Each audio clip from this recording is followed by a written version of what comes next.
part of this whole show. I almost swear because this is so. So I gotta say this as I approach episode 1000. I think one of the most pleasant surprises I had in my entire experience in Windsor was actually meeting you. It was hilarious because, again, I made you laugh a ridiculous amount of times on that episode. Like, do you remember how many? It was like 37 or something, wasn't it? It was like something like 50 some odd times. I actually counted after the show because it was just funny. Just the way it kind of like clicked. And we've been friends ever since.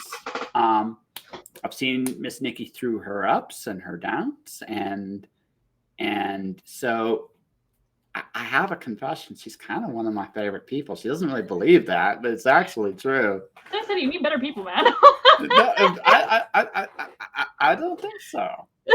I think like much like many other Canadians, you sell yourself just a wee bit short. Just a wee bit short. So yeah, that's why I want Nikki back, because she'll probably be back on the show when I go on the road. In fact, it's almost a guarantee. But this is the last time it's going to be like this. So, and the last time she came, I discovered something, that she's actually fantastic at drawing. I mean, I'm very out of my league here tonight, folks, but that's okay. Hey, if it makes you feel any better, I haven't picked up a pencil since that day. So I think we might be on the same playing level now. I don't know. Like you and I both are in a very interesting spot, because for the last so it's weird because I've had the ups and downs of freelancing like for a while, right? So February, I had a client wait 7 days to tell me that she couldn't pay me, which was really It's one of those awkward up and down moments where it's just like I literally went to go. I sent her the invoice, and she goes, "Oh yeah, by the way, my husband got laid off 7 days ago." I'm like, "Why didn't you tell me 7 days ago? I would have been understood." It just, financially planned for this. Yeah. It's at that point. It's at that point in the ball game where it's just like, well, it's not cutting time. You could have just told me, and I would have been, better off 7 days ago than I am right this minute.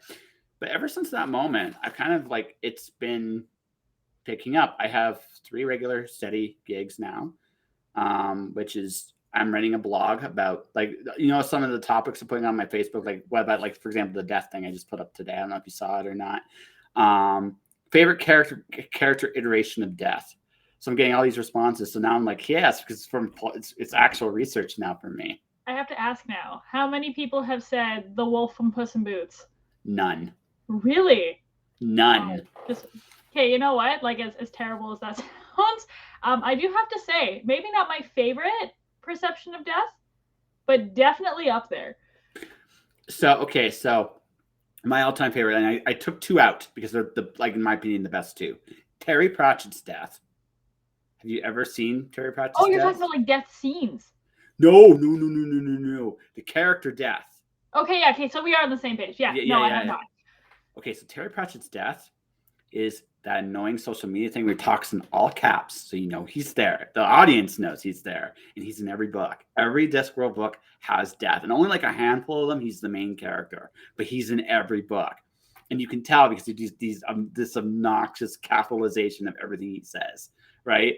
My favorite book of his is just featuring him is Reaper Man. He actually tries to retire from being death and does a job interview. He doesn't qualify for like a lot of jobs because of his previous it's hilarious, right? That's a good one. The other one that's really good is Neil Gaiman's version of death, which is my first version of death I've ever saw, right, in fiction. She's fantastic. But okay, what are the really other ones? Like there's Bill and Ted's version of death, which is just amazing, right? There's the one I was going to put in, which was the Marvel Comics original death, which is like old, like older than like me and your significant other were kids when that was going on, right? And so there's these really cool iterations of death. But I put them all together for a publisher. That's one of my gigs. I'm doing a video editing gig for another guy, and I've been putting together this massage therapy show. So I've been writing direct. So that's doing all this. 2 different contrasts. Death, yes. Massage therapy. Oddly, healers are the scariest people on the planet. They really are, because they can put you back together. And the thing is, they can do it usually one of 2 ways. There's the easy way, and then there's the hard way. The hard way is actually better most of the time, but no one wants to go through that. So the healer, right? No one does. It's actually better because you come out stronger, but you're like literally in tears coming out stronger with some of that. So it's like, oh, I'll heal you. You won't like it. I legitimately believe that the reason why healing is such a pain in the ass is so to give us a, we don't want to end up back here now, do we? There's Right? there's psychological evidence for that. That's the whole purpose of emotions. They're Yeah. survival tactics, right? Like when you feel bad, you don't want to feel like that again. So that emotion is supposed to be there so then you don't do that again. You would think, but we are a very stubborn lot. Sometimes we have to do that a lot of times. You know what? Completely off topic on a Yeah. psychological rant here. The biggest like advocate for that is people who like drink. Mhm. Because that hangover should be enough to make people go like, I am never having 6 tequila shots in a row ever again. But then you see that same person at the bar a week later trying to beat the record and doing 7. Like, you know what I mean? Like it's such a weird phenomenon. Like they felt terrible, but they're gonna go do it again. I truly think it's a North American thing. Like I truly do. Like I've had access to booze since I was like 4, and I rarely get drunk. Like I'll have a drink with anybody, but I like, hey, let's have a drink. That's great. I'm good. Right? Maybe a second one, sure. Third one, is there a special occasion? Like, is there something really good happen or something really bad happen? If the answer is no to both, I put the drink down because I can be a complete asshole sober, right? I can make a complete ass of myself sober. I don't need alcohol to enhance that quality. It's there all the time, so I don't need to. Right? And she's laughing because she just imagines like, you know me, like really legitimately, like if I really wanted to do something, what would like seriously? I've never seen you drunk, but I feel like it's like amplified. I feel like it would just be like I can't see you being mean or much of an asshole. I see you being more like blunt. I don't know if that counts as asshole-ish, but definitely I blunt. I think because like whenever I talk to you, you are very good at like carefully crafting your words to like really get your point across. But I feel like drunk Josh would be like, "Here it is." So I'm gonna say I have to agree with you there. I do try to like, okay.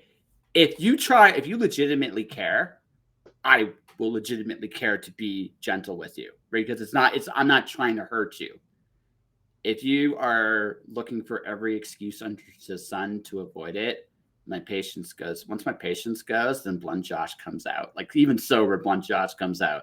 I had a buddy on yesterday. He was like, he was going to me, I'm really anxious about writing. Oh, why are you anxious about writing the story? And he just talked like, you know, it's again, his fears and insecurities. And I understood that part. But then he was like, can I just world build? It's like, write the fucking story. Right. I That's just a right. Like I just get like there's a point where just like, okay, what again, I try to be nice. I like it is my default like first setting. But if you push me to a certain point where it's just like you're not getting this, right?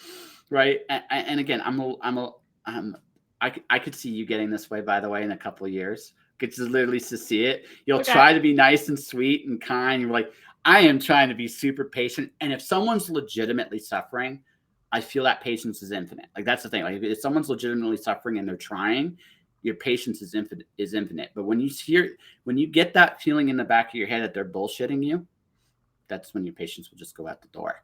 All right. See, I think this is where we do differ a little bit because like Yeah. I agree. Yeah. If you are the cause of your own demise and you're aware of it and you're not making an active, you know, goal to, I don't want to say change because people don't change, but like adapt your behavior, Mm-hmm. right?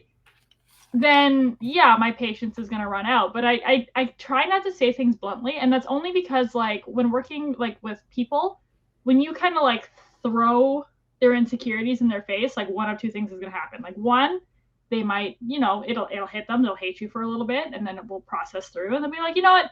You're right. That was a really good learning curve for me. Thank you for letting me know. Or Yes. yes, then there's the or. So, but I find the way that like kind of works most of the time is you kind of like walk with them to their to like the point you're trying to make. Like you ask them like prompting questions that like you know how they're going to answer it. So eventually they get there. But when for me it's like you're right. If someone is hurting, they're asking for my honest advice. I'll still walk with them and I'll do the same thing. But you know, different questions, more creativity, you know, get you there yourself. Because when someone makes that recognition and chooses to do it, it's more likely to change. When you aren't getting there, and it is, it depends on how fast I walk in there, right? And like how blunt my questioning is. Well, okay. Let me put it this way: if someone's legitimately needing help, this is where I think we're both on the same page there. Yeah. It's when I get the sense you're looking for attention more so than trying to solve the problem, then I get blunt, right? There's this is a biblical concept. Jesus used to always ask before he healed people, do you wish to be healed? I know why did he ask that question. Because do you really want to change your behavior, adapt, modify, or are you just wasting my fucking time? Right? And exactly. And it might sound like it may not be quite that blunt, but but that's what it comes down to. Like, do you really want to change? Do you really need help? Are you really needing it? Or do you just need attention? Right? And I again, at this point in my life, I like peace. So if you're giving me, you've got my I enjoy talking to you. So I'm going to enjoy giving you my attention. But if you have a real problem, you know this, I'll listen to you. I'll ask you, I'll guide you through it. But if you were like, I'm just going to do the same stupid shit over and over and over and over and over and over and over again, eventually I'm going to go, Nikki, I love you, but... You know, it's funny because, like, I bring my significant other back into this. He's very good at that. Like, he'll say, like, if I have a problem and I'll be like, I need to talk about it, he'll ask me, he's like, okay, do you want help with the solution or do you need to vent? I need to know what mode to be in. Yeah, no, and that's fair. And that's fair. Your Jesus thing reminded me of that because that's a very legitimate thing. Some people don't want the answer. They just want to feel heard. Yeah. And sometimes that is the right course. But even your significant other, I'm going to tell you this right now. If you do it every single time, eventually his eyes will roll to the top of his head. And he'll grab a drink. He'll just sit there. Just go, Like he's not really this thing. There's a point where I'm being helpful, right? Where I'm being helpful, and sometimes being that vent can be helpful, but it can't be every single time. There has to be some kind of progress, or eventually, this is what I'm going to do. I'm going to substitute a doll, and I'm going to go, and I'm going to let you vent to the doll. And it's like, when you're done, just let me know, because it might sound like terrible, but the truth, again, there has to be a feeling of this is just the way guys think. Guys want to solve the problem. Now, sometimes, right? Sometimes it is about venting. Sometimes that's okay. But if it's every single time where I can glue this ad nauseum in my head, then I'm asking the question, and what is being accomplished here? And it sooner or later happens to us all. And even like when you're a psychologist, like you go full into psychology, there's going to come a point with some of your patients. Okay, they need the vent. Okay, they're growing. There's a path you can see to helping them. But then there's going to be some people you're going to be like, so why am I here? Does that make right? Why are you paying all this money to be here right now? yeah, exactly. And sometimes you're just going to shrug. Sometimes you're just going to shrug and be like, okay, I'm going to dread this every week, but they're paying me for this. Okay, fine, whatever. But there's going to be some weeks where you're like, am I legitimately being helpful, useful? And like, it's just a psychology thing with guys. We need to feel that way. Like, we like solving problems. That is a big part of our genetic makeup. And we can be the vent too. Sometimes we recognize that, but we can't be the vent every time. We just can't do it. We cannot do it. Does that make sense? It does make sense. It's funny too, because like, I don't know, from like from when I think about that, because I'm the same way too. Somebody just like vents to me all the time, but it's like the same thing, and there's like nothing's changed. I have to like sometimes remember too that like, okay, maybe nothing's changed on my end, but maybe something is changing for them. And it's like, but you're right. It's like it's hard to tell, like, I guess on paper, the difference between somebody that's like, hey, I'm going to tell you the same thing that happened to me 3 times, but you know, this time I got to the same result, but like I made an honest attempt to change it, but I still ended up back here. As opposed to somebody that's like, hey, I got back together with my ex-boyfriend again for the 4th time, he cheated on me again, but this time it was like, It was 5 months into the relationship instead of 3, so we're making progress. So you know what I mean? Yeah, no, I've seen that, and that's again, it's also just what can I carry? Like, if I can't help you, I'm a big enough man to acknowledge that I can walk away. That's a Right? really big thing too, emotional fatigue, right? Like I had Yeah, that conversation with another friend the other day. He was like, there's just sometimes where people will come to me with things and I don't feel anything for them. And I'm like, do you feel anything for yourself right now? And he's like, no. And I'm like, well, there you go. You can't feel for other people if you can't even feel for yourself right now. Go take a nap, dude. Like, yeah. self-care. No, yeah, but like I said, that's the thing. It's a really fine line because it that's what it comes to. There has to be a feeling of some kind of progression in the journey. Mm-hmm. If there is But like a not, real progression. yeah, there has to be a feeling of it, right? Somewhere in this. If there is a feeling, I feel you generally are trying to change or trying to make a difference in your life. And by the way, just so folks are really clear about this, that's not like someone struggling with an addiction. That's a very different, very, very, very different. that's a very different thing. This is when like the difference between hi, I have a problem, hi, I want attention.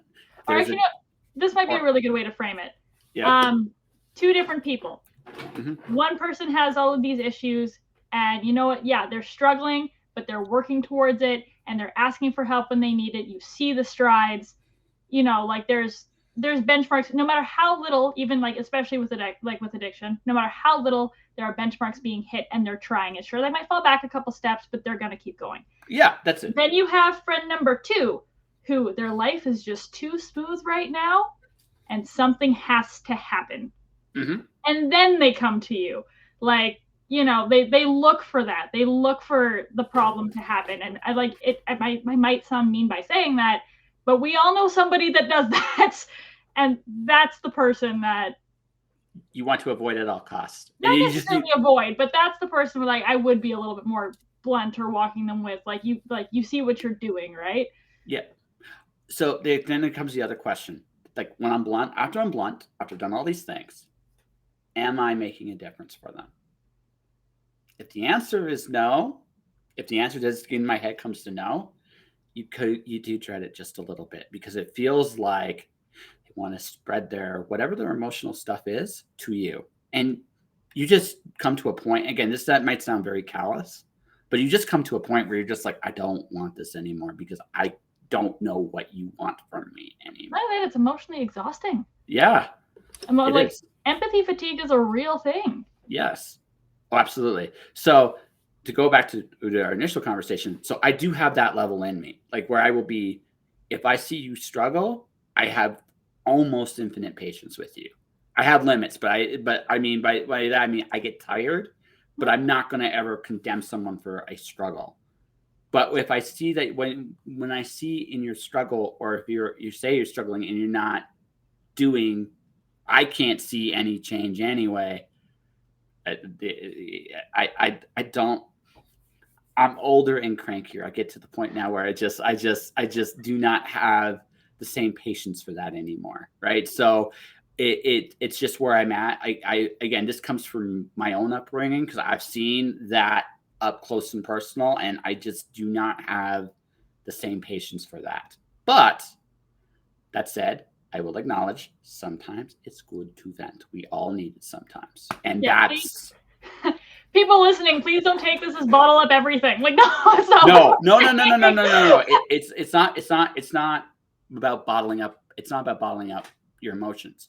I'd rather you be honest with me. Being honest with me, though, in of itself, indicates to me you want to change because you're being or at least you trust me, and I respect that big time. That is a huge difference in someone's like, again, it's going through the same.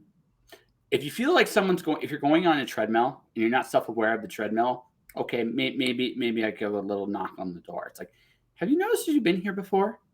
Right? Have you? I'm just asking, right?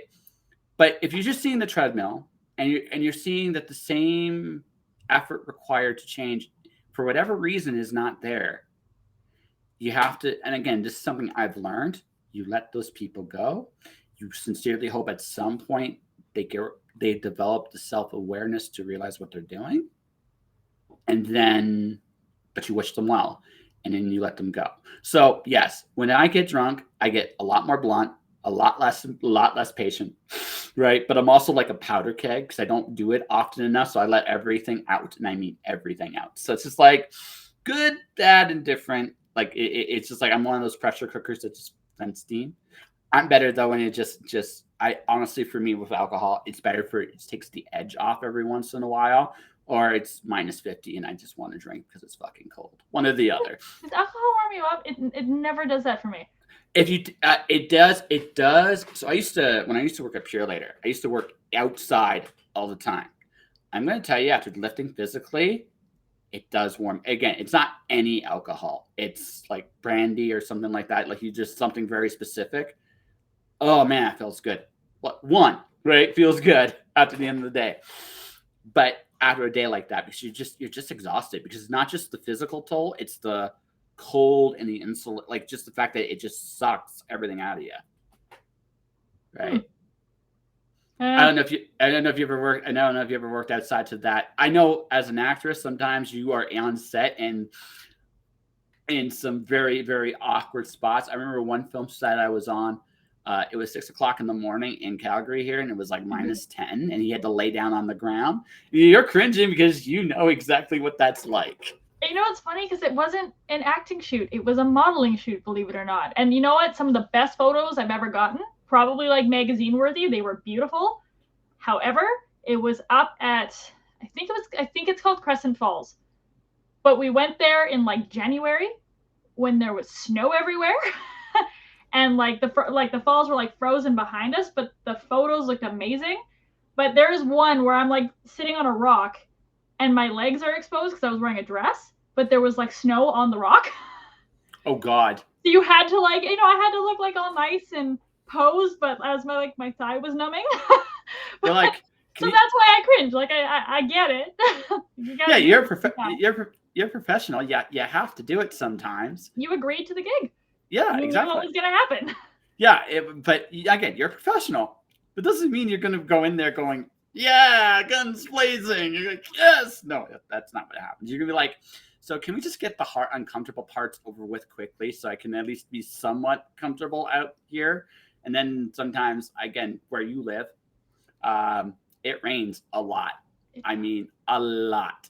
So it's not uncommon to see like crew members in like rain gear all year long, right? So it's just like, and then you're out in normal clothes or like looking like trying to look like an ordinary person, except if it was real, if it was absolutely 100% real, right? You'd be like, no, I'm wearing the same thing you all are because it's freaking Vancouver and it rains twice a year, January, June, July, December, right? The one thing I love about out here is a lot of things are like post-dated when they shoot, right? Yeah. So like you're shooting for things in like Christmas season in July and like vice versa, right? You're shooting like wedding season in January when we still have sun and we normally get like our week of snow in February. So you have that month to kind of like work with it. But like, it's funny because sometimes like, when you breathe in the cold, your breath shows. And that doesn't happen in July. No, it does. Right? Not. So you do have to kind of like keep that in mind too when you are on set, that your breath is visible and you want to like take some time or save some time for like, fixing it in post, which will trigger anyone out here if you say just fix it in post. And you have to think about that too, right? Like when you're not speaking or providing your dialogue, how are you going to breathe? So like the least amount of your breath is shown, right? Like it's a whole thing. Yeah, no, which is again, you're a professional. You signed up for this, but still, shit. Sometimes it's just like no. And I've seen it. Like I was, again, prior to the pandemic, that was my plan. I was going to get into the movie industry, and I still somehow ended up shooting behind a camera anyway. Life's weird that way. Life is so weird that way. Right. You just always end up where you're meant to be. Yeah, absolutely. No, it is.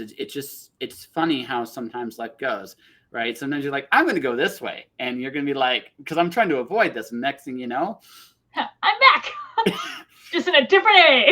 Yeah, exactly. You're like, how did this happen? And you actually ask yourself that sometimes. How did this happen? Because I went this way, and it was this way, and It's like I'm in a time. It's like yeah. It's, and then you just hear like you just hear God laugh upstairs. You're like yeah, good The one. Twilight Zone music is playing behind you. Yeah, exactly. Oh, let's see. The other major thing, I have come to the conclusion that I have become a Taylor Swift fan. It's actually something that I just realized. Taylor Swift? Yeah, yeah. I was dumbfounded at this too, but I just like I listened to her stuff. It's like she's really good. Damn, right? It's And it actually just really funny because like her old stuff has started playing on my like playlist again. Man, I miss country Taylor Swift. Country Taylor Swift was like the best. Like new Taylor Swift, whole new level. Picture to burn Taylor Swift, 16-year-old me. I get it. Like yeah, no, no. It's funny because I actually think I have her first album. I got it at like I'm going through all my stuff right now as I'm getting ready to disappear from Calgary, and we've talked about why, and like personally in the past, like why that's happening, um, and it's like so it's like I think I have to look because I have like 2 boxes of CDs. I can't believe it's like I'm old. I have like that collection of CDs still, but I think somewhere in there's an actual like the Speak album, not Red, not Fearless, but the actual Speak yeah, like album. the old like teardrops on my guitar, like Yeah. I think I have it somewhere, and I'd be like, cool. I accidentally set myself up for the long haul here when I did that. It's like unbelievable, you know. But no, it's just like I've gotten again. Just I appreciate authenticity a lot more, and yes, she's got a very earwormy formula, but there's something very genuine in her lyrics, and I really do appreciate that about her. yeah, that's I like that she can be like very, soul wrenching and like really touches like the heartstrings, but she also has a way of just like bringing that fu part out too in some of her lyrics. Because it's in her. It's in her, Yeah, right? She has, and again, she kind of has to be that way because she got mega successful, and now everybody wants a piece of her. So now she's like, well, that's nice. Where the fuck were you guys when I was starting, right? And that's how it goes, right? So, but yeah, that's my big musical like thing is it's like I think and actually I work for the Flames, right? There's an actual person that works there. She's going to like 5 different Taylor Swift concerts across both countries.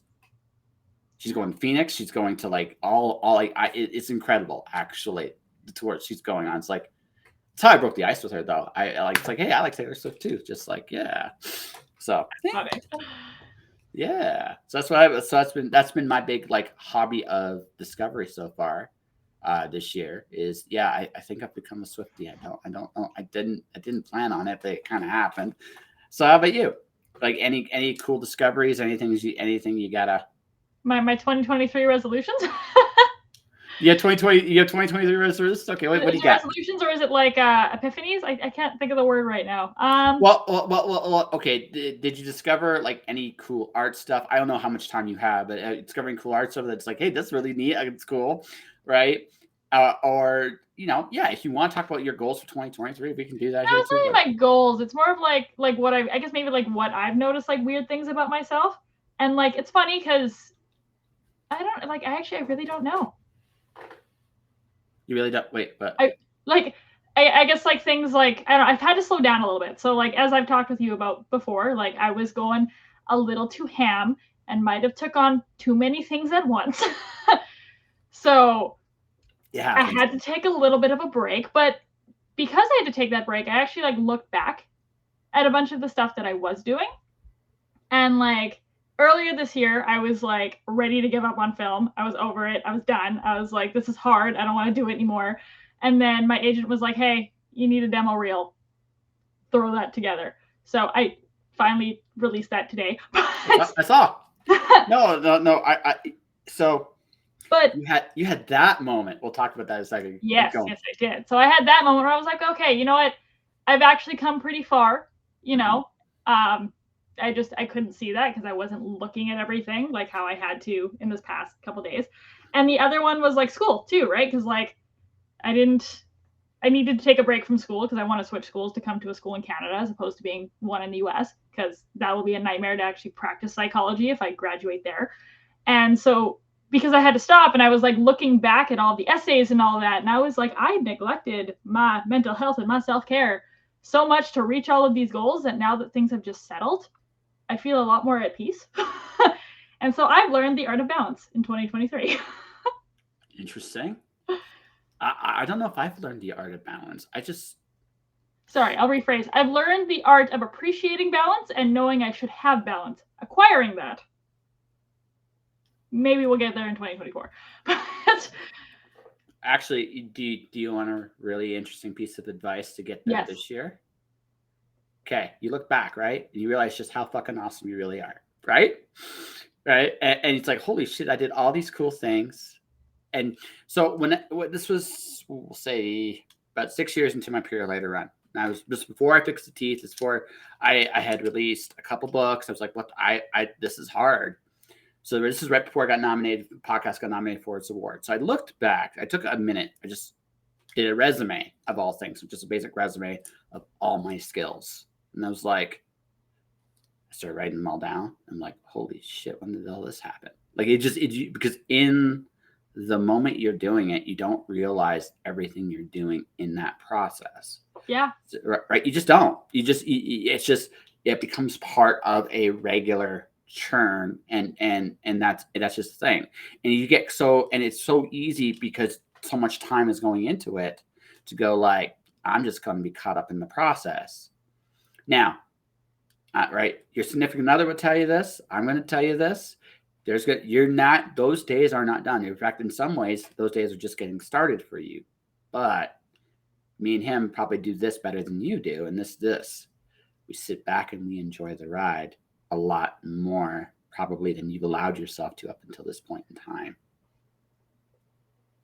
Yeah, to an extent, I agree. Yeah. I think more with him though, like, yeah, he does enjoy the ride, but he also like throws things off of the ride that's not making the ride enjoyable, and he does that a lot better than I can. No, but we both do that. Both of us do that, right? We both. But he also does keep himself like pretty busy. Oh no, but that's the thing, right? But the thing is, if you look at it from that point of view, okay, his days are like yours were. But what he did was he looked at all the stuff and went, I like this, I like this, I like this, fuck that, fuck that. Fuck that. Right, like this. And so the other way you could do this, I saw this really good list the other day. So there's the things you need, the things you love. Okay, and you make a list. So if you get, let's say it's a scale of 1 to 10, you cannot use 7. 7's out. The reason why you can't use 7 is because 7 is the most common number used. That's true. It's like mediocre. It's not a 5. No. But it's not an 8. Yeah, exactly. So here's how this works. You look at all the stuff you got, and if you get an 8 in both the need and the want category, you keep it. It doesn't matter. 8 up, 8 plus. If you get a 6 or lower, right, they're on the block, right? Now, if you get anything below a 5, it's fucking gone. It's just gone. Don't need right? it. Yeah, exactly. Right. But here's the thing: that sometimes the need will be an 8. But the love will be a 4, and then you have to keep it, right? And the love will be an 8, and the need will be a 4, right? Depending on what it is, right? So what this allows you to do is it gives you an honest appraisal of the stuff you do and what you love and what you don't. And when you do that, what happens is now you're strategizing, because the real fight is your time. You can't get that shit back. So money you can always make. Energy is almost as important as time, but you can get energy back, or you can cheat sometimes, right, with energy. But time you can't. So everything you do, every decision you should make is, how much time will this take, and will I enjoy this? And if you go on that perspective, I've noticed, and this is just the thing I've noticed, I end up making more money anyway. And it's just right, because what happens now is I'm very focused about what's important to me. Does that make sense? You know what's really funny? Going back to that actually answered the original question you asked me, was like, what thing did you realize about yourself? I don't like horror video games, and I don't want to play them. Like that is what I take away from all of this, was, because the whole time we were like, what do you really like to do? What do you not like to spend your time on? Like, What's something you just want to? Horror video games, man. I'm out. Okay, that's cool. Hey, listen. Horror video games. Hey, the only one I kind of still play is it's got a horror theme. It's not really a horror game. It's Shadowverse. I like collectible card games. They're quick and easy, and I'm good at them. So I do that, and I play like JRPGs, which I don't have time for anymore. But whatever, right? So right, and it's one of those things where again you choose your battles. Like horror games, like. I could see it. Younger, you might have enjoyed getting a little freaked out, but older, you're just like, no. Younger, you didn't like it either. My escape room like story? No. Oh my god, this is my favorite story. So there was a dude that used to be in our friend group. I don't really talk to him much anymore, but he sent a message into the group chat and was like, "Hey guys, I have an extra ticket to an escape room. Who wants to come?" I just read escape room and I was like, "I am there. I will meet you there." Like. Let me know when and where. I will clear my. I love escape rooms, like one of my favorite things. And so then I read the message again after I said yes, because I was looking at like the time, and it was like, "Hey friends, who wants to come to a horror escape room?" And I instantly went, "No," but I was already there, and the guy was like, relax, like kids go to this escape room. I'm sure it's not going to be that bad. And I was like, okay, I can deal with this. And so they're briefing us, and the lady was like, "Okay, guys, like you're not allowed to touch the scary actors, but the scary actors can touch you." And I was like, "No. What do you mean?" People did no. And so then it starts. They're like, "Who do you trust the most out of this whole group?" So they pick the person who brought us all here, and the rest of us all had to wear like burlap bags as he guided us into a cage. And then they took the burlap bags off and locked us in a cage, and that's how it started. And I had a fitness watch on, and I looked at it. We were in this escape room for, I think, 37 minutes. My heart rate was at 142 or 136 the whole time. We escaped. Okay. I bet. I think they're probably happy to see you go, too. It's like, oh, my God. And like it was funny too, because there was like a point where like the coffin was talking to us, and I was like, I wanted to do my best to like not have a jump scare, so I was asking a whole bunch of questions, and even the coffin guy was like, "I think you're overthinking this whole thing a little too much," and I was like, "That's fair. Someone else talk to the coffin. I'm out." I think they realized like, yeah, this isn't for you. It's okay. Listen, like, we're just gonna skip the next 4 levels, get this girl out. Yeah, exactly. Just get her out, get her gone, because it's just, and it's like, I kind of want to give you a there, even right now. Like if I was actually in the same room, I'd be like, there, big hug. It's okay. Listen, I it's not quite the same thing, but I still struggle with stuff that are made for children too. Most of it's in the child-proof vicinity because it actually works on me and not so much on them. But we all have our thing, and it's all good. It sounds to me. So never ever try to scare you. Gotcha. No, don't do that. I will scare you because I like to do that. But if you scare me, I will cry. That feels unfair. I know. That feels unfair. I have toxic traits. I can admit it. That's one of my toxic traits. Yeah, so no, see. Okay, so I have like this arrangement with my sister. This is an interesting arrangement we have. I don't tickle her. She doesn't punch me. If she breaks the rule, she gets it. That's amazing. No, it's funny. Like because my sister is super ticklish. I'm not kidding. Anybody can tickle her. Like, and now that I have said this on the air, and if you all do this, she's going to blame me, and I'm okay with it. Just all right. But anyway, that's neither here nor there. But the thing is, right? She would like, again, when I was younger, like when we were really young kids, right? She used to like goad me into hitting her, right? And get me in trouble for it after. That's what she'd do. It was just her thing. Now that we're older, I'm past that point with her. But at this point, I don't care how big and bad and tough you are. If you can be tickled, you're going down. That's just the way it is, right? Right? That's like kryptonite off button. Like, listen. Yeah, no, it's simple. And the thing is, too, is because of all the lifting I've done over the years, I'm strong enough to really lock you in a vice grip and just drive it home, right? So we came to this arrangement because she did like the bite me, and it's like I got, again, I don't feel comfortable hitting my sister at this point in my life, but I had no problem tickling her. Fair game, right? It's a fair game thing. Every once in a while, she'll go, wow, and I'll just give her a look, and she'll be like, she'll get like this impish grin of, oopsie. I'm like, yeah, okay. You want to do that again? No. Right? It's just like, because she knows. She goes like one more time, and I don't care where it is. She's going down. That's just the way it is. It's a brother and sister thing, right? Your sister's gonna listen to this podcast and be like, "I'm gonna get a free hit on you for this. I hope you know that you've just like disclosed my kryptonite to like the entire world." Actually, do you want to hear a really funny? I'll do a really funny story.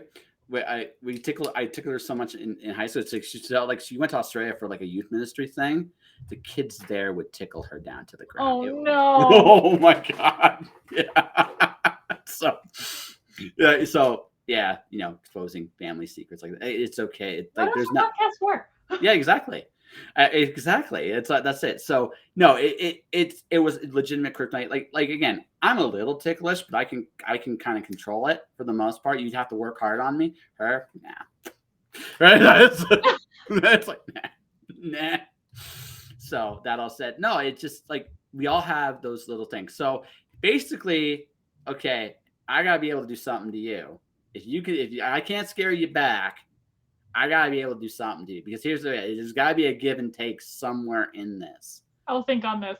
Yes, because there has to be a give and take, because otherwise I'm going to invent something and then it's gonna get really awkward, and I'd rather it doesn't. So just up front, we'll make a deal. It's like, if you scare me, I can do this. All right? Is that fair? Okay, I'll think about it. Let me see the things I'm like mediocrely like I will not enjoy, but I will not cry over.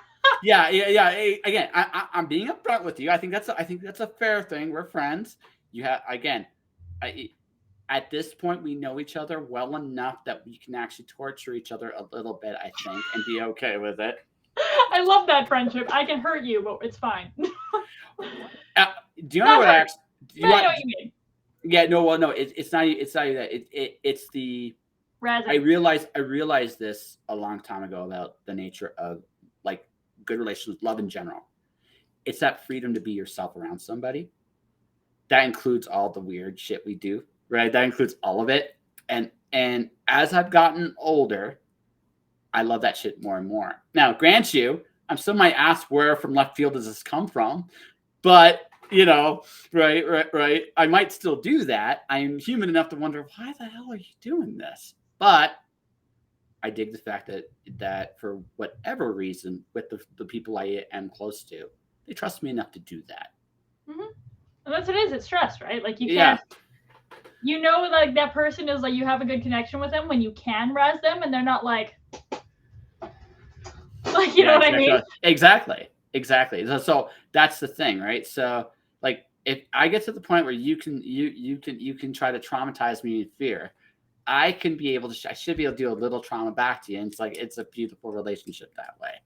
See, that's how I knew me and my SO were going to be okay. There was one day I went to his house and I got there a little earlier than he was expecting. He wasn't home yet. His roommate was home. We made a joke that I was going to hide in his room when he got there so I could jump out and scare him. So I like took my shoes and my jacket and like hid it around the corner. And I hid in his room with like the lights off. And he turned around the corner and I jumped out. And he was shocked. Yes, he was. And the fact that he didn't like get super mad, I was like, we're good. No. I mean, he kind of expected you there. Didn't expect that, but he didn't expect, yeah. We laughed about it. That's the thing. We were able to laugh about it. That's the important thing, yeah. Right? Again, you like I said, you love somebody when you can actually mildly traumatize. You can traumatize them. mildly. Right, mildly traumatized. That is the true nature. That's when you have a good relationship, when you can get to that point. Not we're past the lovey-dovey crap. Like, you're my friend when I bully you. That's the meme, right? It depends. It depends on what that context. Context is everything. Yeah. It depends. Some people and some people, they also accept that they just don't have that capability, and you have to respect that. Yeah. Oh no, you do. You do. You absolutely must. That's not their way of receiving love, and that's not their way of understanding that you care. So Yeah. yeah. Yeah, no, it's interesting because I mentioned the tickling thing. Some people take that really personally, and I'm like, it's not how I was raised with it, but I accept the fact that mine and everybody else's experiences are different. And that's So actually a really good point because like tickling, not me. yeah, No, like I do get super uncomfortable with it, right? Like it's yeah, very, but when I was a kid, I got tickled as a kid. It wasn't harmful. It was just goofing off, and I looked at it as that way. It's a non-violent way of actually just getting rid of some energy. That's how it was with that. Again, that's how it was with with me.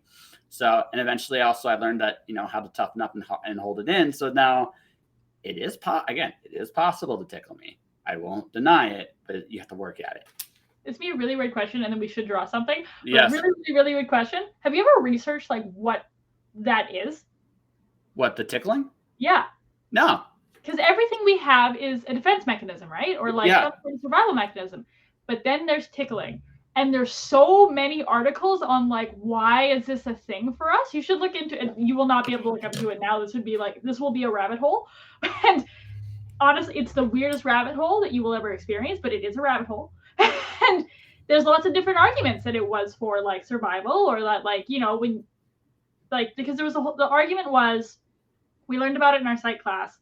When you tickle someone, they laugh, but they're not necessarily happy. So it's like, why is that the way it is? So yeah, I'm not going to spoil anything for it, but when we're done here, you should look up some of that stuff. It's like, it's a really interesting, it's weird. The weirdest thing that I'd say like is an interesting rabbit hole, but it's an interesting rabbit hole.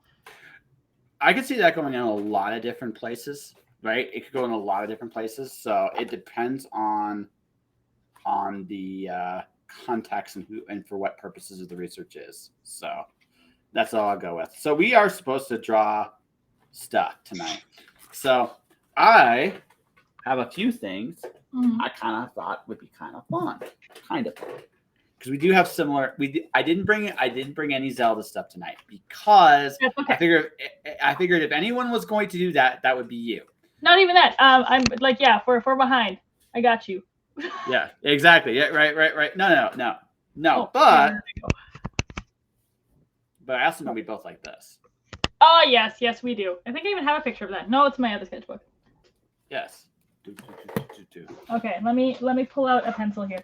Yeah, it's okay. Do you need this like kind of like pictured on? Do you or can you find this for yourself? Oh, I can find that. Are we doing that exact picture?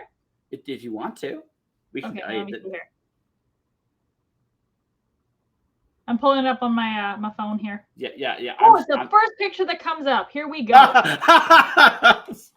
This is why we're friends.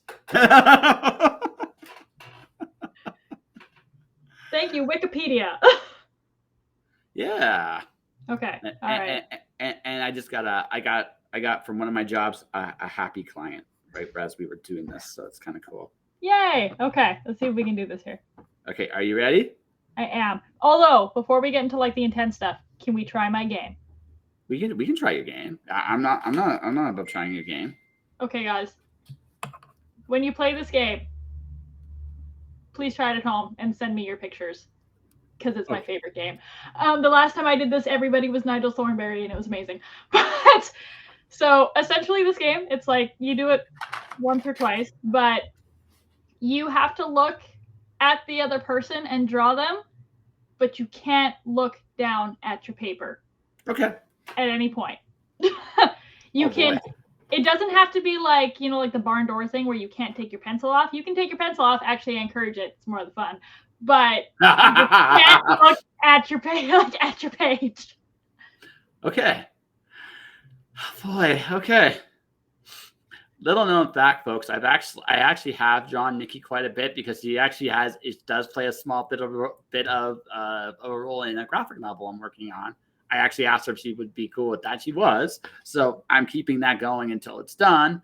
However, I've never done it like this. So I'm not going to lie, a little terrified. But that's all right. It's like. So we'll do it this way because like if we're both looking down, our pictures are going to look weird. So if you want, I can draw you first. That's up to you. And then we can switch, or we can do the other way around because the other person should be still for like 30 seconds. Well, because that would be a detailed drawing. So. All right, I'll tell you what. All right, sure. You go first. I'll just look. I guess however I'm supposed to look. All right. Do you got a timer? I got a phone somewhere here. So how long are we doing this for? 30 seconds. We'll make this super fast. Let's add the pressure. It'll be fun. Okay. All right, give me a second here. Cancel timer.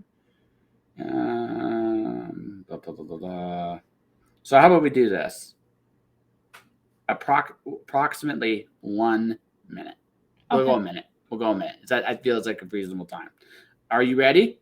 I am ready. Okay, my finger is on the page. I'm staring at you. Okay, and How do you want your face to be? there you go. Straight on? Mm-hmm. All right. You ready? Yes. Okay, go. Here's an eye. Here's a nose here. Eyebrow. Eye. Oh, God. I'm probably gonna look like my. No, I'm gonna give you an extra 10 seconds because I hit that button about 10 seconds early, but that's okay. That's okay. Honestly, I'm on the beard right now. Now we still got a little bit of time to go, folks. This is again. I'm utterly terrified. So. So am I. Okay, you need hair. How do you draw hair when I haven't done this game in like years? Childhood friends back in Edmonton, if you're watching this, we'll do this again because I need more practice. Okay.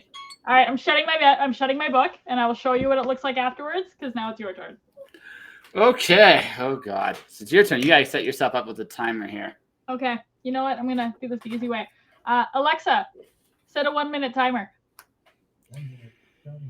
Oh boy, this is gonna be bad. I can already tell.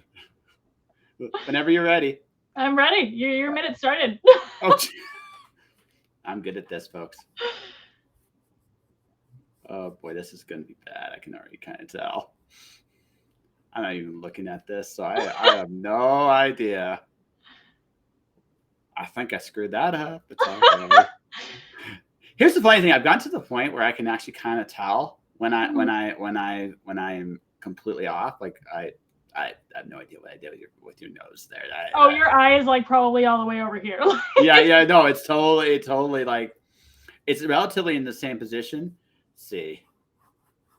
Now hair, I figured out hair a long time ago. The secret to hair is not to draw it in full here. So, right, it's actually to imagine hair, right? So I figured that out a long time ago with hair. So that part. Now the rest of it.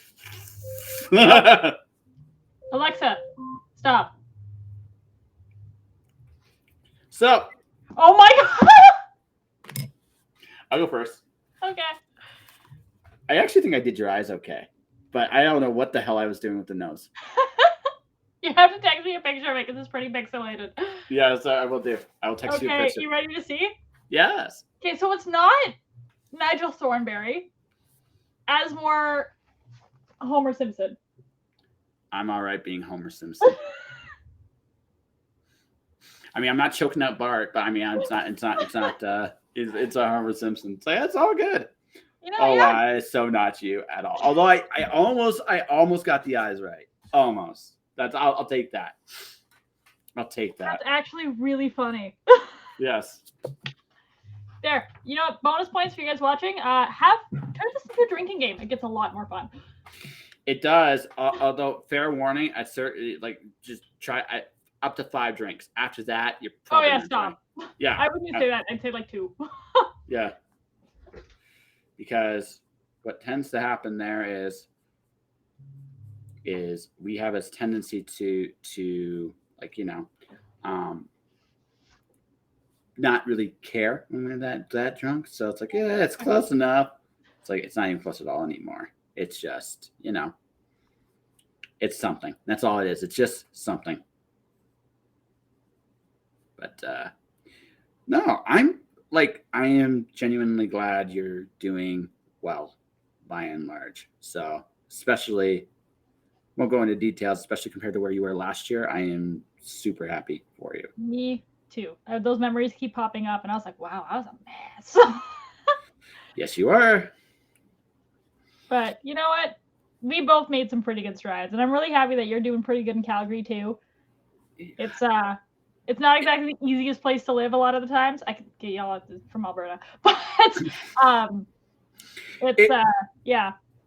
Calgary's always been good to me in terms of work, but for what I really want it for, it's not there, and I'm really good with that. You know, it's just the way it works. It's just this was a lesson to me. I think the most important two things I got from this time in Calgary is first thing I got was I realized that that everybody changes, right? Mhm. Everybody just changes, and even though as much as I would love to tell people, like, you know, what I told you off the air, because honestly, it's important to tell the people that you care about, that you do genuinely care about them. That doesn't mean that people are going to be as receptive to it or realize that in the moment. And that's fine. Oh no, you froze. What? You froze there for a minute. All I heard was in the moment. Okay. So what I basically said was, I came back. One of the reasons I came back was because I had friends here and people I cared about that kind of after everything that kind of happened in 2020 and especially 2021 for me. I wanted to tell people I really cared about the people that I really wanted to care, but this time around, I've not been able to connect to hardly anybody I knew before. And I think I know the reason for that, like honestly. And it's because I'm also a very different person. And I'm confident in what I'm doing and what I'm becoming. Mm-hmm. And it may not be the same thing for everybody else. I just kind of realized that. And maybe it's a good thing I'm not around certain people right now. Maybe they just need to figure out their own thing. And I don't say like in a malicious way, but they might be going in a very different direction. And, you know, that might be why I'm not seeing some of them, you know, but it's also because, Go ahead. but it's also kind of why, I mean, but I also have to realize I'm going in a different direction too. Like I'm making more money as a creative than I ever have. Now, it doesn't mean I'm where I want to be, but I've made a lot of things happen this year so far. So not everything, but the interesting thing is too is like when you meet somebody, you're at like your own. You guys are kind of like at the same point in your journey, right? Like your journeys have collided, but when your journeys separate and then they come back, they've like you've both gone on different paths, right? So it is kind of hard to like sure, gauge that. sure. But at the same time, I mean, I got to see. I've been seeing some people recently. Like it's a run. Now that I'm ready to go out the door, I'm seeing certain people again. It's funny. It's like, where were you a year ago? But I also realized I needed to go through what I went through too. It made me realize, like, you know, that everything's finite. But I also think it's an oddly Calgary thing. I was talking to a buddy, and he's in New Glasgow, Nova Scotia right now. Okay. Right? He left Calgary for the same reason I'm leaving Calgary with his wife again. It's like I'm seeing friends like twice a year here. It's like, why am I here? Why do I say? Right? It's just what it comes down to, right? It just you realize that, you know, right? There are people I've been here in a year and a half. I've been here. Just want to even just see a coffee, just say, hey, what's up in person. Haven't been able to do it, right? And it's just like,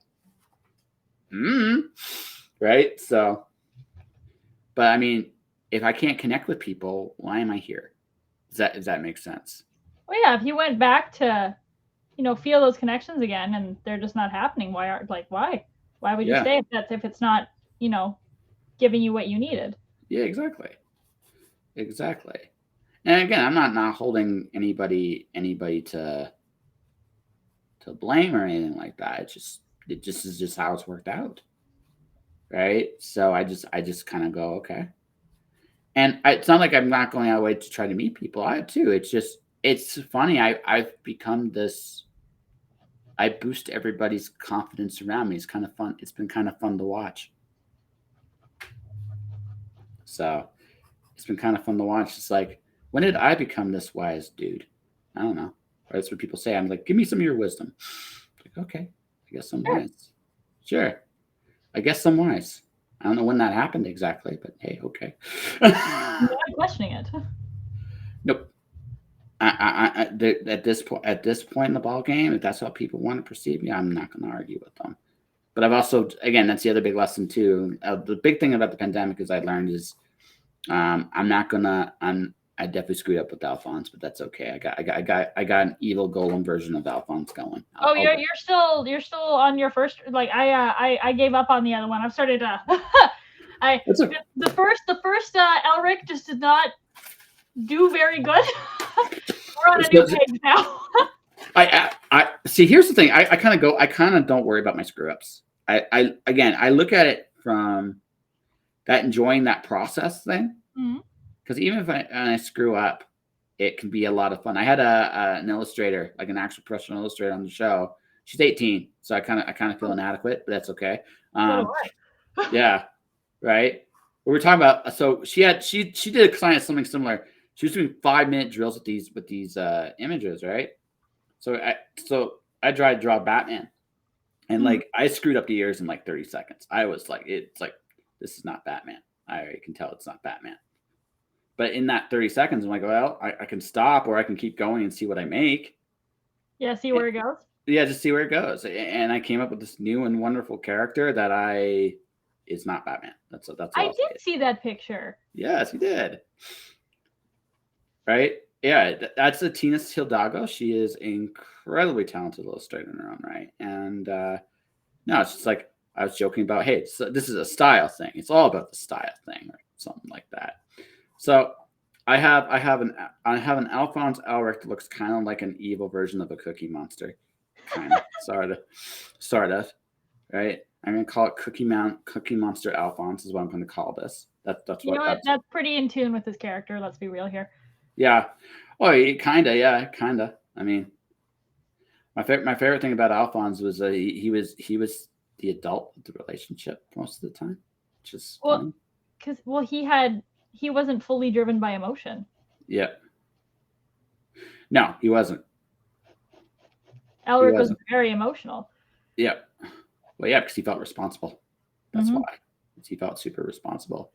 And it does kind of depend, I guess, which version you watch, right? Like if you watch Brotherhood, Elric, I think, has a lot more emotional growth. Big time.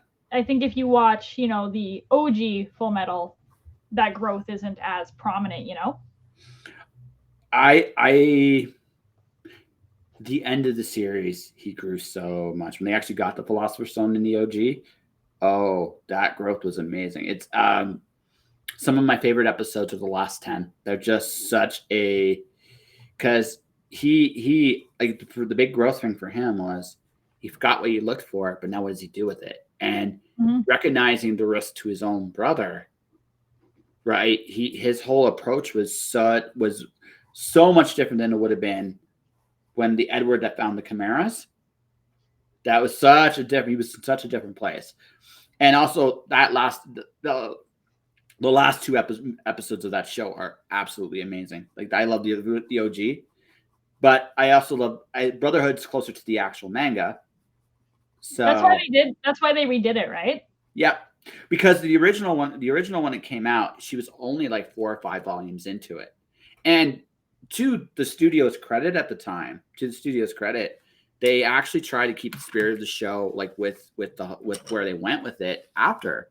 And she doesn't hate where they went. I actually have an idea in the back of my head of doing a crossover with those 2 universes because there's a way to do it. And also, I realized that who the villain would be in that and why it would be so interesting, right? It could be done. There is a story you could tell there if you wanted to. But the thing is, I really enjoy. I like the homunculi by and large better in the first series than I did in the second. I kind of agree with you there. Yeah. I like them better with a couple of exceptions. I do like Pride in Pride in the new one better than the old one. I like Wrath. Wrath is Pride. So for those people watching, listening, In the new one, Pride from the original one is now Wrath. I love Wrath. Wrath is badass in the second one, but the first one, he was Pride, and he was interested. But all the Wrath in the other show, super interesting. Lust, super interesting. Even Envy to me was in some ways the most human of them all, and it was just like, Well, wow, like great characters, all the way through. But the ones I like from the new one, I like the new Greed. The new Greed was better, but I liked Pride from the new one as well because that was an interesting take on that. I'm taking out pencil crayons here for this. Oh, I took out some shading stuff, so it's all good. Yeah. But so yeah, so that's the thing. Like I from the old one, I love the pace and I can't remember his name. It did tell more of the story. Absolutely, you're right. Yeah. Yeah. So I dug that part better. But in the second one, I thoroughly the second one, my favorite new character was Armstrong's sister. She was a badass. She was in the first one too, right? But like very briefly. Yeah, well, not the same way. She was more of she was a pretty girl. She was a pretty girl with like ungodly strength, right? Whereas in the second in Brotherhood, she's an actual soldier, and she's a legitimate. I mean, I never thought Armstrong would look like any compared to anybody, like a candy ass. But man, his sister was tough as nails. Holy shit! I wouldn't want to mess with you. I wouldn't mess with you in a million years. I am not that brave. I'm just not. Right? Man, it's been so long since I've watched that show. Yep. It's still one of my favorites. She's actually the creator is releasing a new series in English this year for the first time in a long time. Oh, hey. Yeah. So I'm going to be checking that out. I'm going to be checking that. It'll be the last thing I buy before I go, actually. Right now, my manga of choice is one called Spy X Family. Oh, yes. I'm supposed to start watching that. Because I went to the fan expo. Yes. And the first, because I went as Zelda. Of course you did. I saw. Yeah, I was like, why is that a shock? But yeah, I went as her, and somebody came up and was like, "Oh my god, I love the Skyward Zelda, like the Skyward Sword version of Zelda, which is who I went as." Yeah. And they were like, "Can I get a picture with you?" And I was like, "Sure." And I was like, "Oh, I really like your costume too." Everyone knew I had no idea where it was, like where it came from, but it was like pretty interesting. My friend pulled me aside afterwards and was like, "You need to watch that show. It's called Spy X Family, and you would love it." Oh no, no. You would adore that show. It is okay. So the caveat you got to go into it. It's silly on purpose. If you can handle that, if you can have that, if you go in with that. Oh, I watched the trailer. Like I'm in it, but yeah. I actually collect the manga, so I collect the manga for it. It's the only manga I regularly collect right now. Mm-hmm. Oh my god, I love how silly and over the top it is. It is so amazing. My favorite part is the dog that tells the future. Oh, wait, because she can read minds, right? So the thing is, there's the 5-year-old that reads minds. There's the dog that tells the future. Okay. So I thought you said the daughter that can tell the future. No, it's a dog that can tell the future. Oh my! It is my favorite single story ever. Is him escaping the house for a night because he predicted a future in which he got the assassins cooking and died from the cooking. So he actually escaped to go on an adventure to avoid that fate. It is funny. That story is hilariously funny. Right? Because I want to say Yuri, but that's not the right name. I can't remember her name off the top of my head right now. But she can't cook worth a damn. Right? And except for one thing. She does one thing very well. And everything else is secretly a poison. Like she should be killing people by poison, not by what how she actually does it. Right. But the thing about her is, the thing about the whole show is, right, it's funny watching them over time become a family, even in spite of themselves in a lot of ways. And it's really good. It's also silly as balls. Like it is the silliest thing I've done for a long time. But at this point in my life, I just like if it's not deeply profound or silly as balls, I have no interest in it. Sometimes you just gotta laugh. Yeah, exactly. Right. Okay, we are on the fingers. No, I'll show you what I did there. I did Cookie Monster Alphonse, or or Golem-esque Alphonse, one or the other. We'll let you decide when I finish this. Ed was okay. I did an okay Ed. Again, hands. It's been a while since I've drawn too. It's like we're both insanely busy, and I don't get to do this as much as I want to right now. Although I got to do more soon.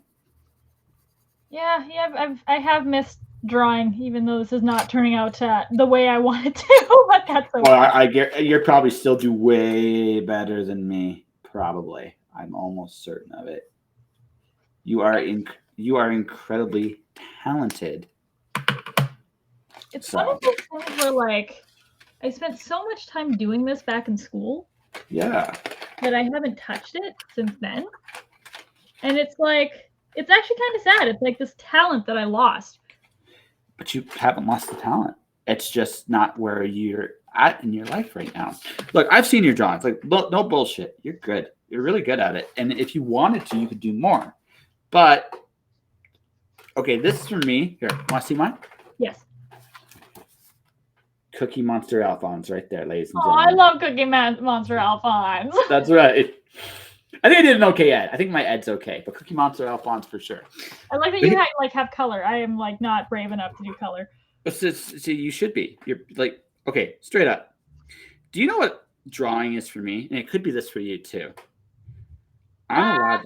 I feel like you just really like doing it. I do like doing it, but it's more. But I don't. I'm not seeking perfection when I'm doing this. Right? I don't seek perfection when I draw. What I seek when I write, I care about the words I put on the page. It's like you. When you act, you care about the performance you put on the screen. When you sing, you care about the words, the melodies, the songs. Like you really, really put a lot of your heart and soul into this. But this, you don't have to. You need something. There's something there. I think for every artist needs something they can sink their teeth into, that the result doesn't matter. It's just the process of doing. You know, there's some truth to that. I don't know what that is for me quite yet. No, but the thing is, I mean, if you wanted to, I'm not saying you have to. This could be it for you, right? Now you might want to do other things, and I don't fault you for that. But I've seen your Disney princesses, my dear. You're really, really good at them, and you have a real gift there too. I don't think you've lost the gift at all. It's just you've made some conscious choices about what you want to focus on. That's not a crime, you know. It's not, but you know, it's like it's one of those things where it's like you've made a lot of growth, but you know, have you ever seen like The Princess and the Frog? Yes. And there's that one scene where it's like you got what you wanted, but you lost what you had. It's almost like that little bit of feeling, you know what I mean? It's like you're gonna go forward, and like if it's something you really want, you gotta work for it. You gotta do it, but you also have to accept too that there's gonna be some loss, right? Yeah. Oh, absolutely. No, absolutely. But what I'm saying to you is, right? Maybe it's not this. Maybe it's making. Maybe it's crocheting blankets. I somehow don't know if you have. I will take that one actually, because there is a blanket that I knit when I am upset, and I don't care how that blanket like comes out. It's just a nice little release for me. Interesting. I didn't think I'd peg you that quickly. Oh yeah. Right?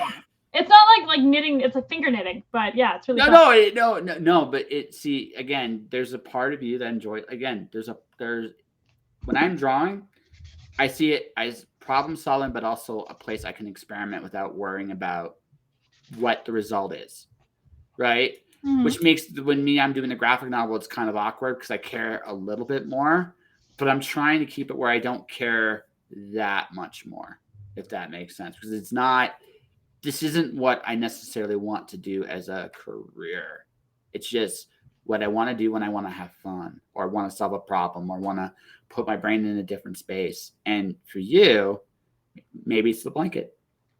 And I think you know me well enough with like a lot of things that I do and a lot of things that I showcase. Like I do put a lot into it, and like I try to do things that I know like I'm gonna feel proud of. Yeah. Right. And I think maybe that'll be my goal this year, is to do things that, you know, go to karaoke and sing a song I know I'm gonna bomb. Try I and do that name all the something time. that I know I'm gonna suck at. Like, just I may be breaking that streak, because maybe that's where a lot of my, I think my emotional energy does get drained. Is like, I need to do this perfectly. That's But overrated. Perfectly. That is overrated. Okay. So here's the thing about perfection. It's a trap. It is a trap. But why is it a trap? Because no one's ever going to be perfect. There's a great story I heard about this. Yes, but okay. But why is that important? There's a beautiful thing that's on the other side of it, and that's why I'm trying to see if I can get you there. I don't know. I think for people that have to be perfectionists, a lot of the times you have to prove something to somebody, but like, who do you have to prove anything to? You don't have anything to prove to anybody. Okay. Let's throw it another way. Do you know why this was my epiphany about perfection? Do you know why I hate it? Because if you get to perfect, you can no longer change. That's true. You can't get any better than perfect. Right? You know, it can't even be better, but you can't be any different either. Like when you even with art, like even with my writing and even with the stuff I work really much on, I only have perfection to an nth degree, because I realize that's when you do a performance, when you do a song, it's not the content of your song that people are coming to see. It's you. You're at the end of the day, when you're going to a performance, I don't care if the character is Lady Macbeth or Peggy Bundy, right? It doesn't matter, right? Both great characters. Yes, absolutely. But the thing is, it doesn't matter, because what's going to make it interesting is how you see those characters. And the thing is, you as an actress now and you as an actress 5 years from now would do the character very, very differently. And that's how it should be, because you have changed. And and that is where you see the real growth. I'm not interested in perfection, because perfection tells me you haven't grown. I'm interested in the best you can in that moment. It's not quite the same thing, because it's now how far have I come? And that is a much more interesting thing about anybody I talk to. That's true. People's journeys. Yeah. To get to where you are. Yeah. I mean, I ever done the salt parable with you? Do you know? Have you ever heard that one from me? Maybe, but remind me. Okay, so iodized salt. You look at it under a microscope. It's perfect. It's legitimately perfect. Everything is asymmetrically perfect. Sea salt, if you look at it under a microscope, is not perfect. It's got these little black spots. It's irregular shapes, irregular sizes. But the thing is, of the two, the sea salt is actually better for you. It's because of those imperfections and those changes. You have told me this. Yes, I have. I have told you this. So all of which is say, see, the thing is, here's the other thing. I don't want you perfect, because the parts that you that aren't perfect are the parts that make you you. And I genuinely like the person I'm talking to. So why would I want you to be perfect? I would rather you just be you, because I like the person I see. Stop that. I mean, yes, you are right. You are very, very right. But you know, it is like a legitimate thing. It's just like people, there's very high standards nowadays. And yes and no. Yes and no. I think what I've realized. I don't know if this is true. I almost have this feeling with acting too. It's about I don't know for sure, but it's about the story you're telling with the character you're playing. And that's what it's really all about. And can you convey that story perfectly? When you're younger, it's like you don't know how to. It's not that you haven't experienced those emotions. You're almost like afraid to express those emotions. As you get older / wiser / whatever, you realize that why am I holding this in? It's much better to just be that vulnerable, be that imperfect, My favorite, one of my favorite performances of all time. It's going to sound really, really, really, really lame. It's one of my favorite ones. Okay. Mr. Miyagi in the first Karate Kid. I've never seen that movie. You've never seen that movie? Oh my god. Okay. So I'm gonna spoil a tiny piece for you. Okay. It's a tiny piece. My favorite scene in that movie is when he's drunk, because it's for a very specific reason. And what is really interesting about it is because you have this invincible seeming, this kind-hearted man who is giving a young boy confidence. You see his chink in his armor, his hole, his vulnerability, right? Pat Morita got nominated for an award for that performance in that scene specifically. It was because of the fact that Miyagi wasn't this knight in shining armor. He was a vulnerable human being in that moment, grieving the loss of his wife and unborn kid. And it was beautiful, but also very touching. And what Daniel did in that scene was also awesome. But it's one of the best. It's arguably the best acted scene in that entire film. And it's that little moment there. And again, as I've gotten older, I realized that's where good. It's the connections we make with people. And that, right, it's the connections we make with people. So if the people, again, I mentioned Taylor Swift at the very beginning. I'd be being Swifty and laughing. You laughing at me a little bit. But what she does really well is she talks about her authentic self. It's not that what she sings about is actually different or magical, but she is communicating her experience honestly. She says all the things that people have in their head but don't want to say out loud. Exactly. And she does it her way. And acting, I think the real secret is okay, you the actress, who is Nikki Nash?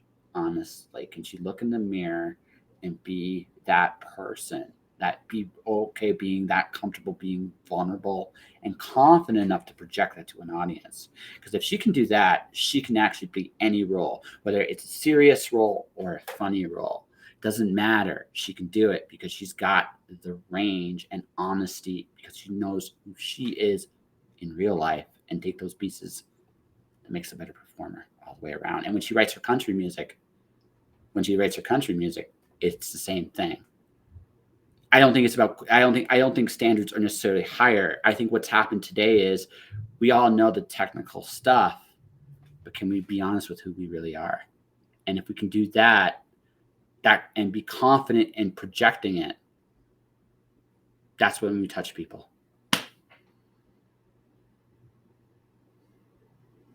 I'm a little speechless right now. I don't know what to say to that. That's like, yeah, that's a lot. I think I'm right. And the reason why I think I'm right is because of my motivational stuff.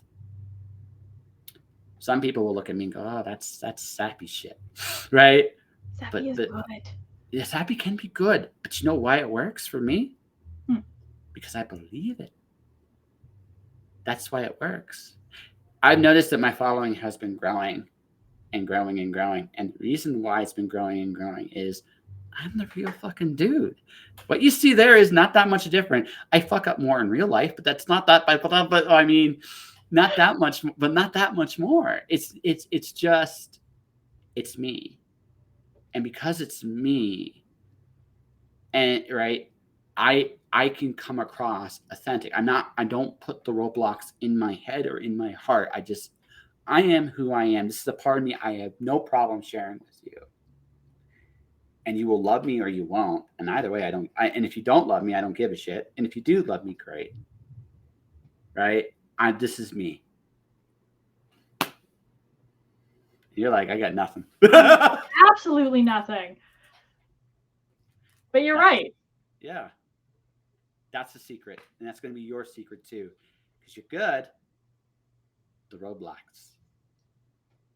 The thing is, be honest about your roadblocks. What are you really afraid? And then this is the most serious part of it. This might be the most serious I've ever been with you. Shit. I know. Bro, we were recording here for a minute. Yeah. No. but I care. You're great. You're smart. You're driven. You're passionate. I love that about you. I genuinely love you for it. But the thing is, with you, you haven't quite gotten past the point of putting your own roadblocks in front of you.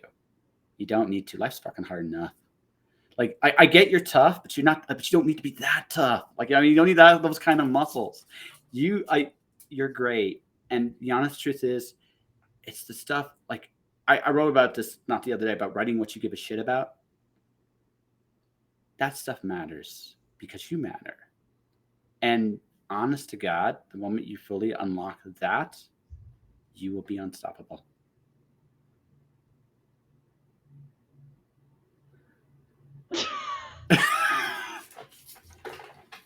Yeah. You're like, I got nothing. I don't know I don't know how to respond to that. I don't. I really, really, really don't. Like, I think like a lot of the work that you've done to kind of get yourself there is like very admirable. Mm-hmm. And it's something that we should all aspire to do and try to do. And yeah, like I'm always very in awe of the wisdom that you have. Like, and I don't mean that in a bad way. I just mean in a way of like, I like to talk a lot. I think we've established that. Yeah. And it's when I can't, because somebody said something so good and so right and so like, wow, I need to bank that. And that happens a lot in our conversations. I worry I intimidate people sometimes for it, though. That's actually my biggest fear, right? Because I've learned all this going through my own. I had a person, because I mocked cynicism for like a week on my motivation. I knocked it so hard, and I think she felt personally affronted. But one of the things I talked about was courage. She's like, and every time she'd come and respond to me, I would give real life examples of what I've been through. And then it would shut her up, because what can she say to me? Right? What can she say to me? Because it's not like, this is, like I said, that's the thing. That's why it's genuine, right? It's because I'm not coming from this power of positivity, happy bullshit, kick your pulpit money. Like, I'm not doing that. What I'm doing is like, this is what I've been through. This is what and I've been to the bottom too. This is the other thing too. I've been there. So I know I said this, positivity is my default, because I don't know what fucking real is, and I think cynicism's useless. So so positivity is my default. But the thing is, like, if I didn't believe it, it wouldn't work, right? Because people can hear it. People can hear it when you're full of shit, and right, whether they may not pick it up initially, but eventually, like, your bullshit meter goes off, and you're like, I think he's holding something back. Right. And then I lose all credibility, and then I'm gone, and that's it. And it's over. And it's that fragile. So when you're real, you got to be real. Yeah. There's a certain way where people talk when like what they're saying comes from backing. Yep. When it comes from like bullshit. You know what I mean? Yeah, absolutely. Absolutely. Kind of back to our two people at the very beginning we were talking about, that person that tries to make their honest strides, and the other person that's like, how do I get the attention back on me? Like, it's the same. Yeah. Yeah. Yeah. That's what it is. Right. Once you hear the inauthenticity, that's when your patience gets lost. And that's when I become more blunt with some people. That's what happens. I'm going to be terrifying at 50. I already know this. I'm going to be like, time before you get there. I'm still going to be, are you kidding? I barely care now. Like, can you just imagine me? I barely care now. You know this, I think, better than most. I mean this in like the best way. I genuinely don't care what people think of me. Not because I don't care, but because I'm comfortable being me. And you're confident enough in yourself and who you are as a person to be like, yeah, exactly. Yeah. Right. And you know this, like, you've known this for a very long time. So that's where I'm at. So if anything, I expect that to become more pronounced as I keep getting older. Right. So I might secretly become a supervillain somewhere along the way before it's all said and done. Who knows? Right? I'm Lego man. I leave Legos on your floor in the dark. It's better than rakes. It's better than rakes. Okay, so I gotta ask this. This is what I'm gonna ask you. Okay. Am I getting music from you this year? Yes. Oh, Yes. oh, I will. When we are off this, I will send you things. Yeah, that'd be cool. I should actually return the favor. I actually should be sending you some stuff of mine too. We should actually do that. But no, content exchange, and then yes, no. Hey, hey, listen. One of your I don't know if I'm your biggest fan, but I'm definitely one of them. So I may have to fight my mom for that spot. I'm not fighting your mom. If she's anything like you, I'll get my. She'll like turn me into like one of those like animal balloons. Hey, would you like to be a poodle? I'm like, I'm a poodle.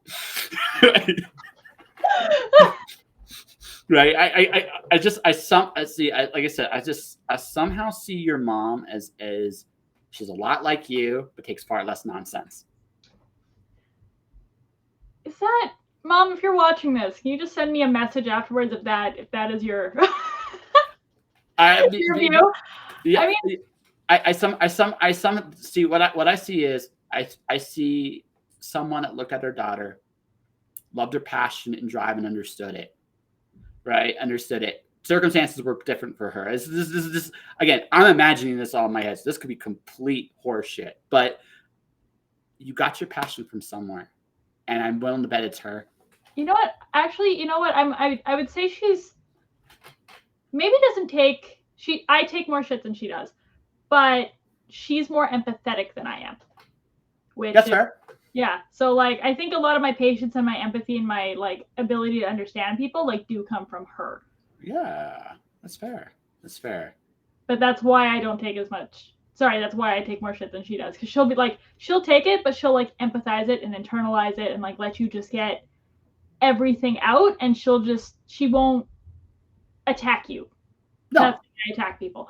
But like she has a lot more patience and empathy than I do, because as soon as my like bullshit detector goes off, I'm like, yeah, out. No, out.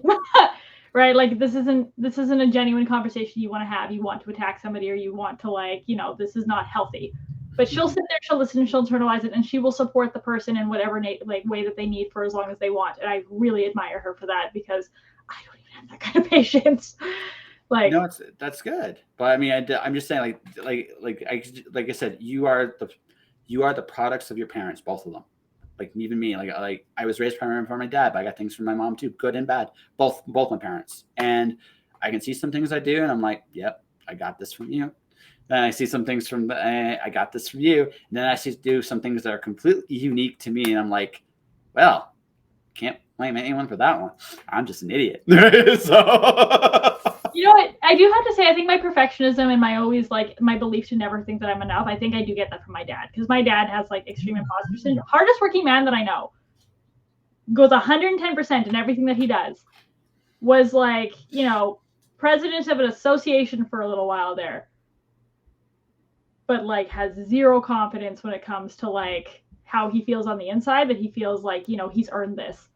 Right? Like It's interesting. And like, yeah, I have a lot of respect for him. He's an amazing dude.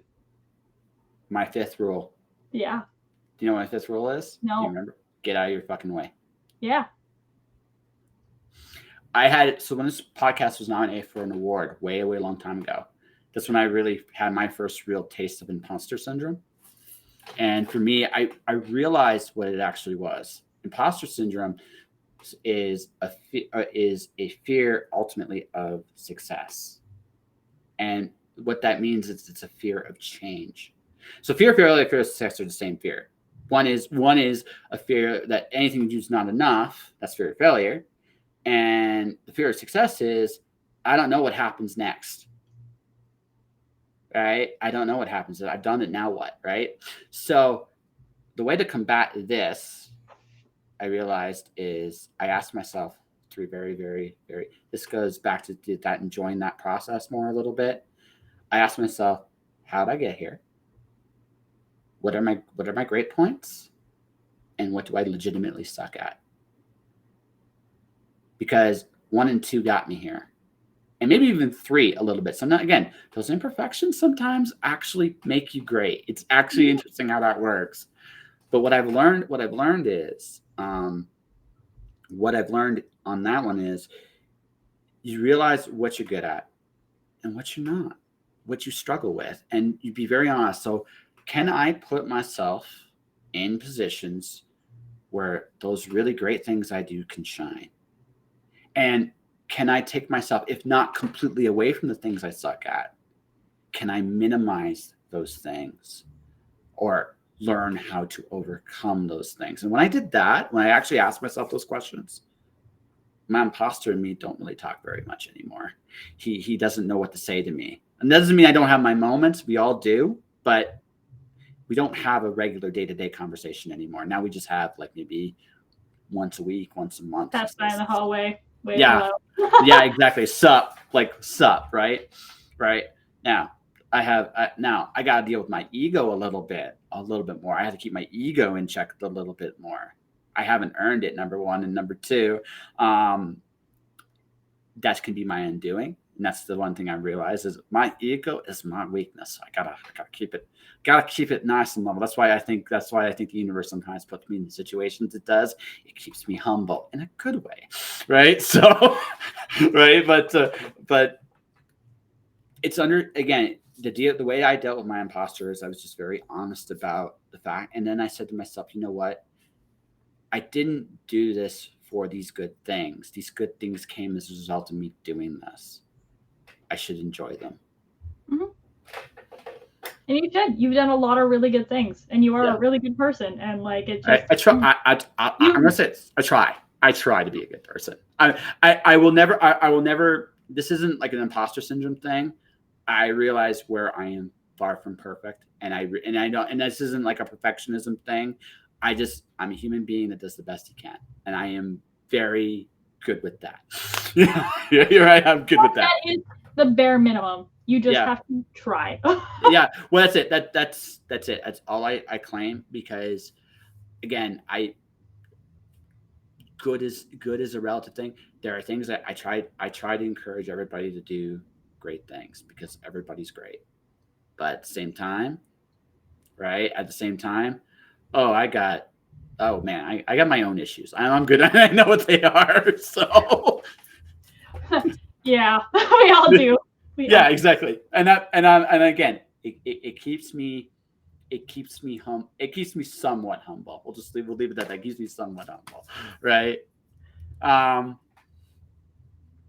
You ready to finish drawing? Yeah, we should Before we wrap it up here. Yeah, we should. Yeah, and then we'll wrap up.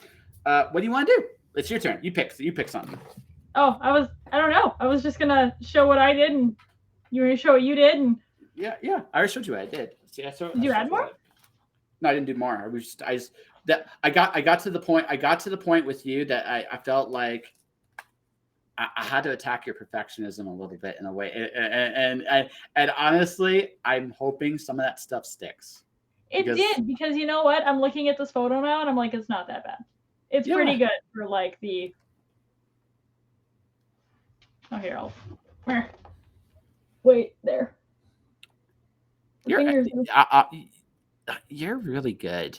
I'm not like no like legit. You are really good. Again, no pressure. I'm just saying, if you want, like, sincerely, I hope you keep drawing, even if it's just once in a blue moon. You're really good at it. It's something I used to take a lot of pride in, and it's something I really love to do. And it's a nice little escape sometimes. It's just very time consuming. Sure, but I mean, you're excellent at it. Like I'm not. You're really good, and yeah. So don't.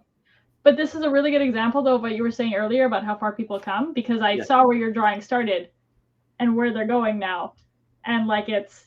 You too. You have to acknowledge the like extreme amount of progress you've made too. Oh, sure. No. No. I've been paid to illustrate. I've actually crossed that barrier, so I can't really say anymore that I suck.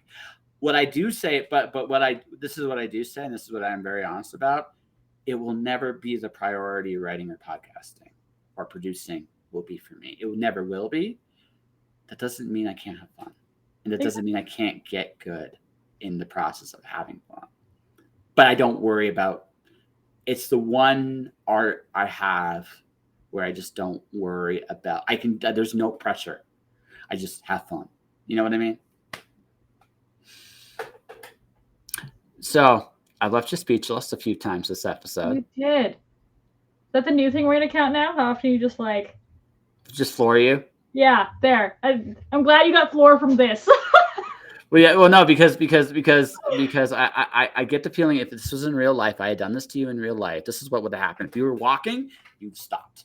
You would have sat down somewhere and you would just pondered that for a minute, right? An existential crisis for like 30 seconds. No, I don't know about existential. You don't. You're not making a joke.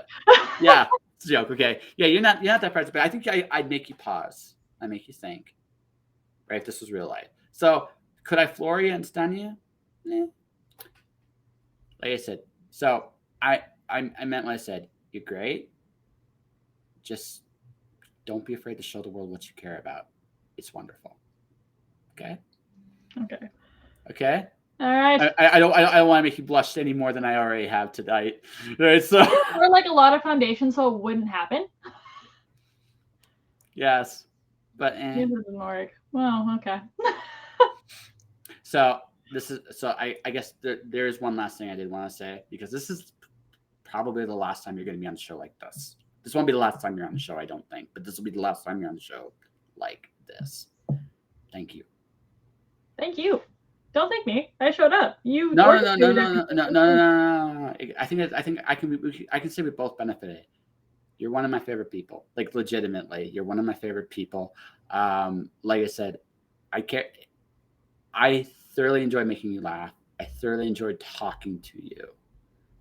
Thoroughly. I love your drive. I love your passion.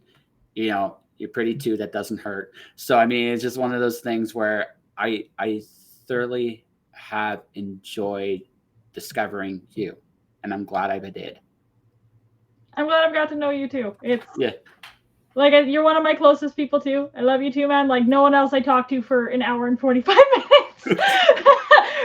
Like, except for maybe your mom and your boyfriend. That's it, right? Yeah. Because, like, talking to people for long periods of time, like, really makes me tired. And there's very few people that I'm willing to push that boundary and keep talking to them. Yeah. Because I genuinely enjoy it. And you are one of those people where I am happy to be like, yeah, let's keep going. Because I love to hear what you have to say. Yeah. So there is that. And last thing I would say, ladies and gentlemen, she made me make a promise earlier this year. She actually made me make a promise. I know, I made the same promise. Well, I made a promise with you. Yeah. She did. She made me make a promise. And it's kind of reaffirmed a promise I made to myself. I do intend to try to keep it someday. So wherever that ends up being, you are more than welcome to come, wherever that is. Okay? You know what? When I get to where I need to go and my end of the deal comes forward too, change the world. Always. I give you a hug if I could. So we probably should promote something. I don't know what's going on with you. What's going on with you? What is going on with me? I've started doing a couple more songs now. So when those come out, maybe hopefully this year. And the web series that my significant other has started writing is going to come out eventually, but we're going to start filming it this year. So we'll start sending you stuff to promote for that. Okay. Yeah. Okay. When we have actual content and I can talk about it a little bit more. No, it's cool. I get the feeling like me and your SO are actually in some ways a lot alike. Yeah, so and that's why I said. That's why I said you guys would be like really good friends. Yeah, we're a lot alike. So that all said, look at this and be like, wow, you guys talked about me more than I expected at all. But like, legitimately, I like him. He's a good dude. Like he is. He. I don't know who the adult would be between us. I think it's him. You want my honest answer? Me. Oh no! Of the three of us, it's you. That's not. No, the really three of us. Yeah. No, between me, if it's just me and him, I don't know. It depends on the day. I think once I get him going, he won't stop. So that's the thing. I'm excited for you two to meet in the real life because I feel like it's gonna. Yep. Yeah, I know. Me and him will definitely have some things to talk about. But that all said, That all said. Okay. Since you don't have anything direct, actually, you should mention this. You're a film you again got nominated, didn't it? It did, yeah. There was a film I was in that got nominated. That was Love at Last Sight. We did that earlier this year. Originally supposed to be just something that we all did for our reels and wasn't going to be posted anywhere or anything done with, and it ended up doing kind of okay. Yeah, you've done well. Like, congrats. Like, you should mention that. And lastly, how can people find you? Ooh, all right. Well, you can find me on Instagram and Facebook, and I think still YouTube at It's Nikki Nash. The basic handle for everything. I'm just going to use the Instagram. Instagram's a good way to do this. Okay, there we go. They gave me an award for this, Nikki. They gave me an award for this. You know what you're doing. I thoroughly enjoy being on your podcast. That's why I've been on it like 3 times. Actually, 4 times now. Although last time you were on, it was a multi-drink and draw, so it wasn't just you. But yes, although I thoroughly enjoyed that because I thought this is an aside. You were great for William, whether he wanted it or not. You told him what you needed to hear, so you're good for him. That'll said. I like him. They were both cool dudes. Oh, Stephanie was on for a little while too. It was nice to see her again. I've been trying to get her to come on. She's like, yeah, sure. She's one of those people that just like disappears for like ever. It's not even disappears. Like she's just like taken off. Like even when I talk to her every so often, like she's working, she's going places. She's like busier than I am. Oh, I know. Actually, do you know what? We have the same side gig. Yeah, you were telling me that. Yeah, we have the same side gig. So I every so often I will see her. I will see her there. For those people that don't know, I work for the Calgary Flames. I don't know if that's a good or bad thing considering the playoff chances right now. I mean, but that all said, both of us are there from time to time. So definitely check us out. All right, folks. I could talk to Nikki all night. Probably still talk to her for a few minutes before we call it a night. But for everybody watching, everybody listening, I want to thank you for watching. Thank you for listening. Stay inspired. Keep shining in the dark. And I'll see you guys tomorrow morning, actually, because I'm interviewing someone from England tomorrow. So take care, all. All right.